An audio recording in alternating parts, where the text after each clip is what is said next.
2025 11th supplementary exam எழுதின arrear private candidate யாரெல்லாம் scan copy apply பண்ணியிருந்தீங்களோ, அதாவது ஆகஸ்ட் 4 and 5 அவங்களுக்கான ஸ்கேன் காப்பி டவுன்லோடு டேட் என்னைக்குன்னு இப்போ அனௌன்ஸ்மெண்ட் கொடுத்துருக்காங்க. அது மட்டும் இல்லாமல் ரீவேல்யூஷனுக்கான அப்ளிகேஷன், ரீடோட்டலிங் அப்ளிகேஷன் இதுவும் ரிலீஸ் பண்ணியிருக்காங்க.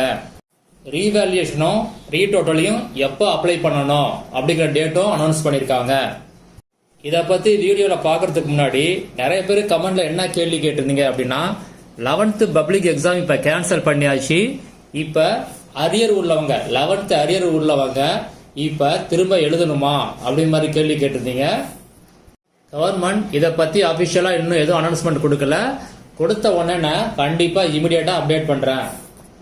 கமெண்ட்ல யார் யார் கேள்வி கேட்டிருந்தீங்களோ உங்க எல்லாருக்கும் நான் ஆன்சர் பண்றேன். அது வரைக்கும், அதாவது கவர்மெண்ட் அனௌன்ஸ் பண்ற வரைக்கும் கொஞ்சம் வெயிட் பண்ணுங்க. இப்ப ஸ்கேன் காப்பி டவுன்லோட் டேட் என்னைக்கு அப்படின்னா ஆகஸ்ட் 13, அதாவது புதன்கிழமை, நாளைக்கு மதியத்துக்கு மேல நீங்க ஸ்கேன் காப்பியை டவுன்லோட் பண்ணிக்கலாம். அதுக்கான லிங்க் இன்னும் கொடுக்கல, கொடுத்த உடனே நான் அப்டேட் பண்றேன். ரீவேல்யூஷன் ரீடோட்டலிங் என்னைக்கு அப்ளை பண்றது அப்படின்னா ஆகஸ்ட் 14 அண்டு ஆகஸ்ட் 18. ஆகஸ்ட் 15, 16, 17 இந்த டேட்ல நீங்க அப்ளை பண்ண முடியாது. அப்ளை பண்ற டைம் மார்னிங் 11 o'clock இருந்து ஈவினிங் 5 o'clock வரைக்கும் நீங்க அப்ளை பண்ணலாம். எங்க அப்ளை பண்ணணும் அப்படின்னா, நீங்க ஸ்கேன் காப்பி எங்க போய் அப்ளை பண்ணீங்களோ அதே இடத்துல தான் இந்த அப்ளிகேஷன், அதாவது ரீவேல்யூஷன் ரீடோட்டலிங் அப்ளிகேஷன் நீங்க சப்மிட் பண்ணணும். அடுத்தது ஃபீஸ் பத்தி பார்க்கலாம். ரீவேல்யூஷனை பொறுத்த வரைக்கும் ஒரு சப்ஜெக்டுக்கு 505 ரூபாய், ரீடோட்டலிங்கை பொறுத்த வரைக்கும் ஒரு சப்ஜெக்டுக்கு 205 ரூபாய், பயாலஜி சப்ஜெக்டுக்கு மட்டும், அதாவது உயிரியலுக்கு மட்டும் 305 ரூபாய். ரீவேல்யூஷன் எப்போ அப்ளை பண்றது, ரீடோட்டலிங் எப்போ அப்ளை பண்றது அப்படின்னு பார்க்கலாம். உங்க ஆன்சர் ஷீட்ல எல்லா ஆன்சருமே கரெக்ட் பண்ணியிருந்து எல்லாத்துக்குமே மார்க் கொடுத்திருந்தாங்க, ஆனா மார்க் கம்மியா கொடுத்திருக்காங்க அப்படின்னு நீங்க நினைச்சீங்கன்னா நீங்க ரீவேல்யூஷன் அப்ளை பண்ணுங்க. ரீடோட்டலிங் எப்போ அப்ளை பண்றது அப்படின்னு பார்க்கலாம். உங்க டோட்டல் மார்க் கம்மியா இருந்துச்சு அப்படின்னா நீங்க ரீடோட்டல் அப்ளை பண்ணலாம். ஆன்சர் கரெக்ட் பண்ணி மார்க் கொடுக்காம இருந்தாங்க அப்படின்னா நீங்க ரீடோட்டல் அப்ளை பண்ணலாம்.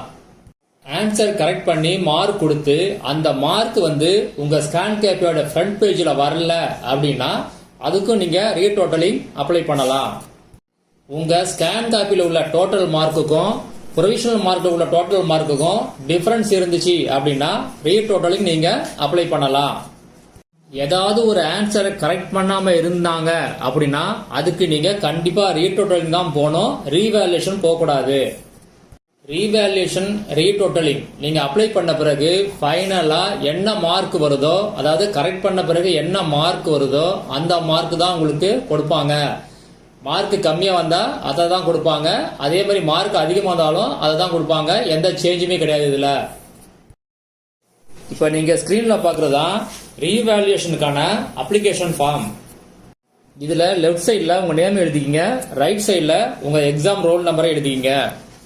அடுத்தது எந்த சப்ஜெக்ட்டுக்கு ரீவேல்யூஷன் பண்ண போறீங்களோ அந்த சப்ஜெக்ட்டுக்கு நேராக உள்ள பாக்ஸை டிக் பண்ணிக்கிங்க. கீழே டோட்டல் அமௌண்ட் எவ்வளவுன்னு போட்டுங்க, டோட்டல் நம்பர் ஆஃப் சப்ஜெக்ட் எவ்வளவுன்னு அதையும் டிக் பண்ணிக்கிங்க. அந்த பாக்ஸில் கீழே உங்க சைன் இல்லைன்னா உங்க பேரண்ட் சைனை போட்டுங்க.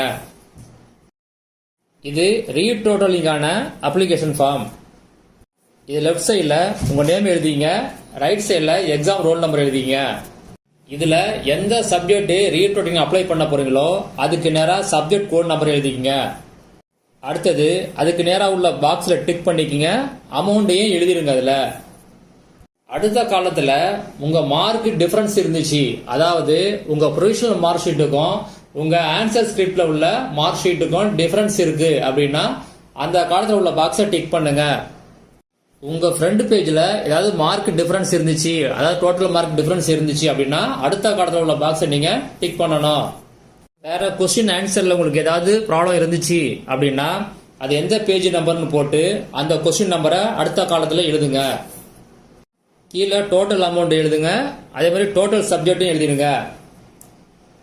அது கீழே உங்க சைனு இல்லாட்டா உங்க பேரண்ட் சைன் போடணும். ரீவேல்யூஷன் ரீடோட்டலிங் இந்த அப்ளிகேஷனுடைய லிங்கை வீடியோ டிஸ்கிரிப்ஷனில் கொடுத்துருக்கேன். நீங்கள் அதை டவுன்லோட் பண்ணிக்கோங்க.